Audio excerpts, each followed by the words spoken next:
বন্যা গজব শুরু হয়ে গেল। গোটা পৃথিবীর পাহাড় পর্বত পর্যন্ত 40 দিন পানির তলে ডুবেছিল। এত পানি হিমালয় পর্বত পর্যন্ত ডুবে গেছে। অনেকে বলে গজব খালি এখনই হয়, গজব খালি এখন হয় না, আগেও হচ্ছে। কথা কন না কেন? পানির জন্য দোয়া কি আল্লাহ নবী করেনি? এখানে বুড়ির বলা দরকার ছিল, বাবা নুহু তুমি অত্যন্ত ভালো একজন মানুষ বাবা, ওই বিপদের দিনে তুমি আমাকে হাত ধরে নৌকায় উঠাবা, তুমি খুবই ভালো মানুষ। বুড়ি এখানে নুহু নবীর কোনো প্রশংসা করেনি। অশকুরুলি, প্রশংসা করতে হবে কার? আল্লাহ ছাড়া অন্য কারো প্রশংসা করা যাবে? অন্য কারো করলেই ওয়ালা তাকফুরুন। বন্যা গজব শুরু হয়ে গেল। গোটা পৃথিবীর পাহাড় পর্বত পর্যন্ত 40 দিন পানির তলে ডুবেছিল। এত পানি হিমালয় পর্বত পর্যন্ত ডুবে গেছে। অনেকে বলে গজব খালি এখনই হয়, গজব খালি এখন হয় না, আগেও হচ্ছে। কথা কন না কেন? পানির জন্য দোয়া কি আল্লাহ নবী করেনি? এই কথা কন করেনি? এইবারে পানির জন্য আমরা একটু নামাজ পড়া দোয়া করছি। অনেকে কয় হুজুরকে দোয়া আর আল্লাহ শুনতেছে না, শুনতেছে না। গতকাল পানি হয়নি, একটা বাতাস উঠছিল। আপনাকে মনে কি হয়েছে? আল্লাহ রে আমাকে মাহফিল আগামীকাল আল্লাহ যেন পানি না দেয়। জোরে কোন কথা ঠিক কিনা? আমরা দোয়া করি পানি দাও, মাহফিল আর কয় না দে। যারা ধান কাটতেছে তারা কয় আল্লাহ আরো 15 দিন পর পানি দাও। আল্লাহ এখন কার দিকে যায় কোন? আল্লাহ পড়ে গেছে বেকায়দা। জোরে কোন কি কায়দা? এক লোক বলতেছে হুজুর আপনারা যখন আদায় শুরু করছেন তখন আমার পাশের জমির লোক 2 মণ ধান দান করছে। আল্লাহ রাসূল বলেছেন আস-সাদকাতুল বালা, দান সদকা করলে বালা মুসিবত হয় না। তো ঝড় ঝড়টা আসলে অর্জনের ধান বাঁচলে আমারটা বাঁচবি, তো আমাকে দেওয়া লাগবে কেন? পৃথিবীর সমস্ত পাহাড় পর্বত একাধারে 40 দিন পর্যন্ত পানির নিচে। 40 দিন পর পানি যখন নিচে নেমে গেল, আস্তে আস্তে পানি শুকে যাচ্ছে। নূহ নবীর নৌকা যদি পর্বতে এসে ভিড়ে গেল। আল্লাহ ডাকতে বলে নূহ খবর কি? নূহ বলতেছে আলহামদুলিল্লাহ। আল্লাহ কয় নূহ খবর কি? নূহ বলতেছে কি? আলহামদুলিল্লাহ। আল্লাহ বলে নূহ কি খবর? নূহ বলতেছে আল্লাহ নৌকার ভিতরে যারা জীবিত আছে তারা, আর নৌকার বাহিরে যারা ধ্বংস হয়েছে তারা। আপনারা কি বুঝলেন? নৌকার ভিতরে যারা কি রক্ষা পাইছে তারা, নিরাপদ আছে তারা, নৌকার বাহিরে যারা ধ্বংস হয়েছে তারা।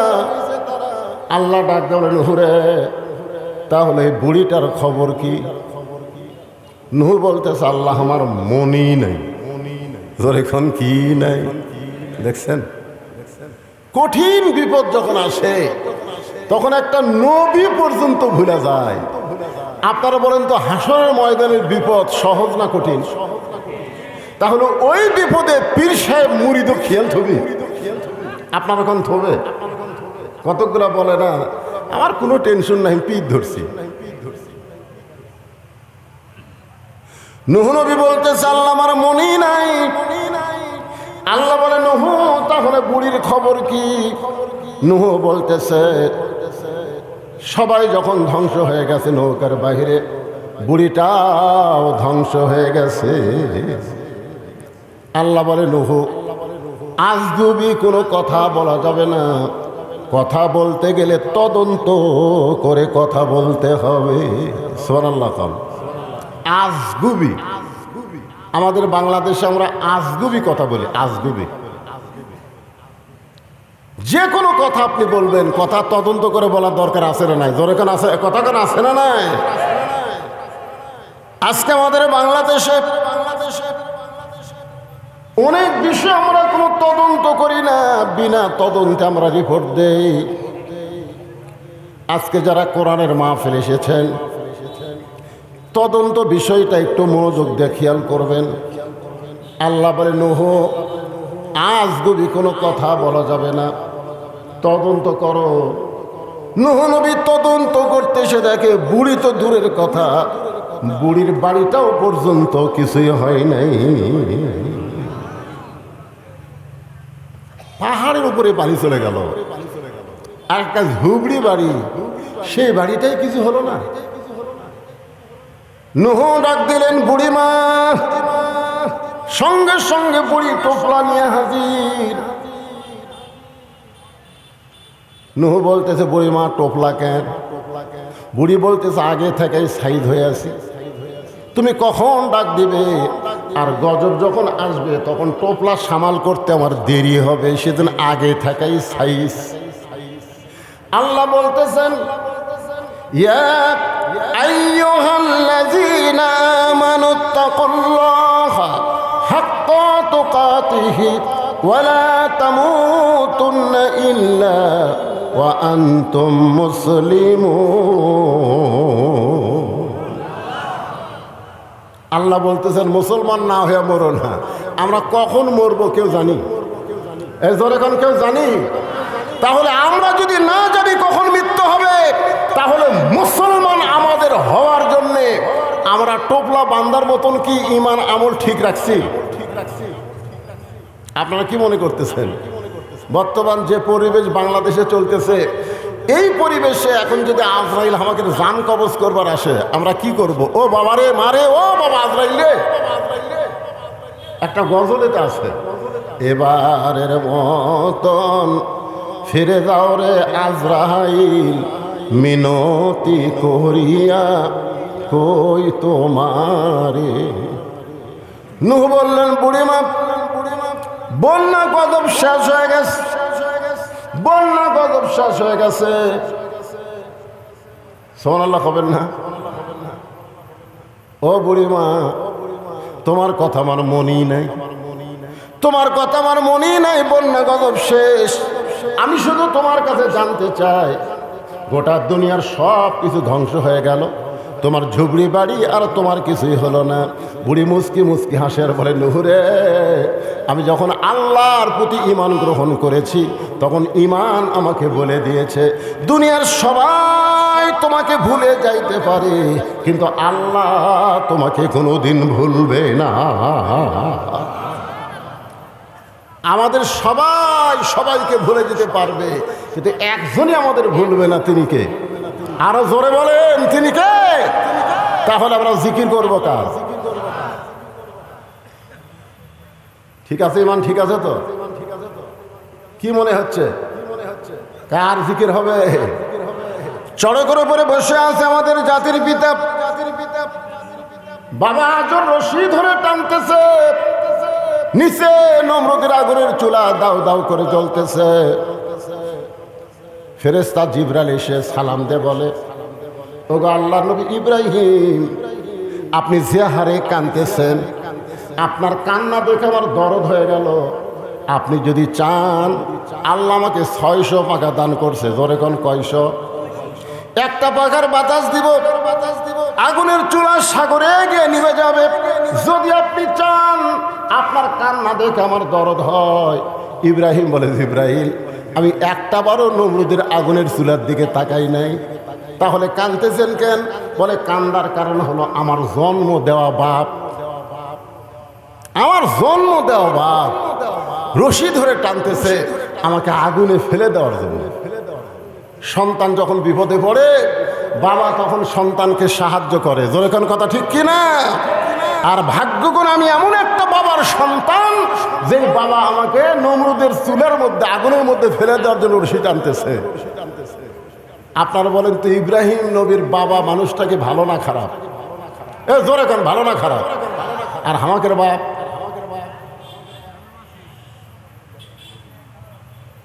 যেই বাবা নিজে নামাজ পড়ে, ছেলে নামাজ পড়ে না, এই বাবা ইব্রাহিম নবীর বাবার চাইতো খারাপ বাপ।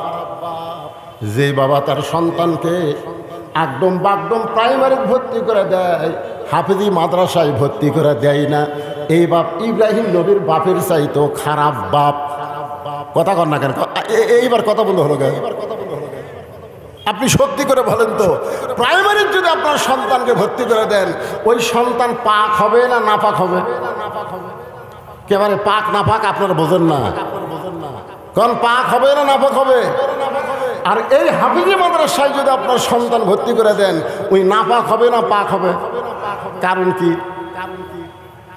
কারণ হাফিজি মাদ্রাসায় যে শিক্ষা দেওয়া হয় সেইটা ধরবার গেলেই পবিত্র হইয়া ধরা লাগবে। জোরে কোন কথা, ঠিক কথা কর। আল্লাহ কোরআনে বলেছে লা ইয়ামুসসুহু ইল্লাল মুতাহহারুন, ততক্ষণ পর্যন্ত তুমি পবিত্র না হবে ততক্ষণ কোরআন স্পর্শই করতে পারবে না। যেই কোরআন ধরতে গেলে পবিত্র হতে হয়, সেই কোরআনের সমাজ যদি বাংলাদেশে চালু হয়, বাংলাদেশ কেমন দেশ হবে এটা বাংলার মুসলমান কল্পনাই করতে পারতেছে না। জোরে কোনো কথা, ঠিক কিনা? একবার যদি কল্পনায় আনতে পারত তাহলে মানুষের তৈরি আইন এইটা গ্রহণ করত না। আল্লাহর কোরআন আইন বাস্তবায়ন করার জন্য নিজের জীবন আল্লাহ রাস্তায় কুরবানি দিয়ে দিত। জোরে কোনো কথা, ঠিক কিনা? কারণ আল্লাহ রাসূল বলেছেন মান সাআলাল্লাহু তাআলা আশ-শাহাদাতি বিসিদকিন বাল্লাগাহুল্লাহু মানাজিলাশ শুহাদা ওয়াই মাতা আলা ফিরাশিহি। এই হাদিসের বাংলা অর্থ হলো, এই বাংলাদেশে কোরআনের আইন চালু হবে, কলেমার পতাকা পথ পথ করে উড়বে, এই নিয়তে যারা ইসলামী আন্দোলন করে আল্লাহ রাস্তায় শাহাদতের তামান্না নিয়ে চলে, আল্লাহ রাসূল বলেছেন ওই মাতা আলা ফিরাশিহি, সে যদি নিজের বিছানায় মৃত্যুবরণ করে বাল্লাগাহুল্লাহু মানাজিলাশ শুহাদা, হাসরের ময়দানে আল্লাহ তাকে শহীদদের কাতারে দাঁড় করাইয়া দিবে। আপনারা বলেন তো, শহীদের কোনো হিসাব আছে? এ কথা কর না, শহীদের কোনো হিসাব আছে?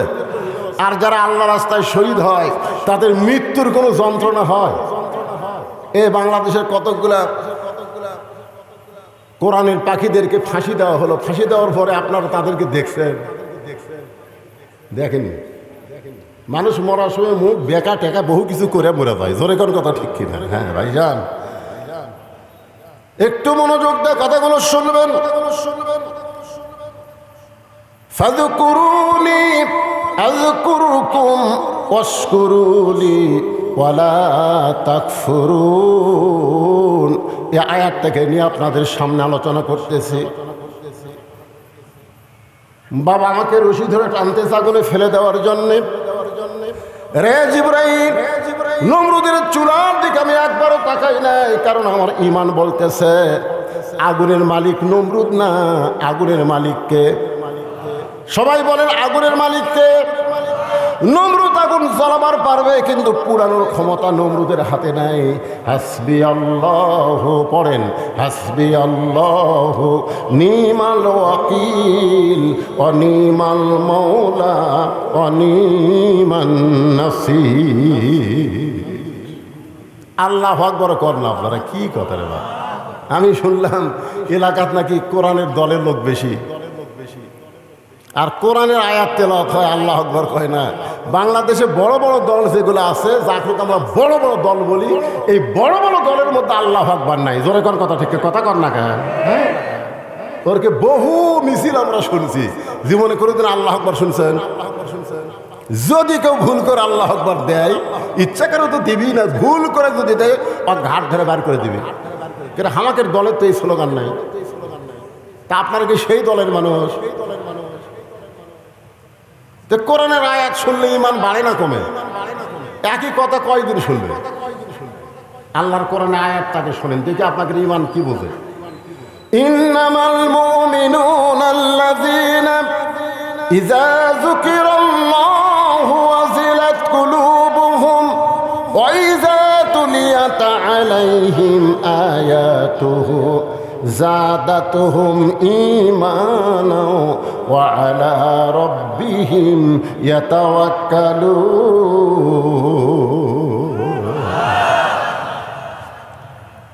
আল্লাহ কয় ইব্রাহিম, তোমার ঈমানের যে পাওয়ার, নমরুদের আগুনের সেই পাওয়ারই নেই। তোমার ঈমানের পাওয়ারের কাছে আগুনের পাওয়ার ঠান্ডা হয়ে গেল। আমি আল্লাহ ঘোষণা করলাম, কুল্লা ইয়া নারু কুনি বারদাও ওয়া সালামান আলা ইব্রাহিম। আগুনের চুলার উপরে ইব্রাহিম নবী স্মরণ করছে কাকে? জিকির করছে কার? আল্লাহকে। আসমানে ভুলে গেছে নাকি? আসমান থেকে আগুনকে শান্তিদায়ক বানায় দিল। আমরা সে আল্লাহর জিকির করব। এখন জিকির সম্পর্কে কোরআনে একটা আয়াত আপনাদের সামনে বলতেছি, দেখেন। আল্লাহ বলতেছেন, ইন্না নাহনু নাযালনা যিকরা ওয়া ইন্না লাহু লাহাফিজুন। এই আয়াতের মধ্যে কি বলা হচ্ছে? ইন্না নাহনু নাযালনা যিকরা। আপনারা বলেন তো এই আয়াতে জিকির মানে কি? হ্যাঁ, দুই একজন কনকে, বাদ বাকি লোক কি বোবা নাকি? বোবা।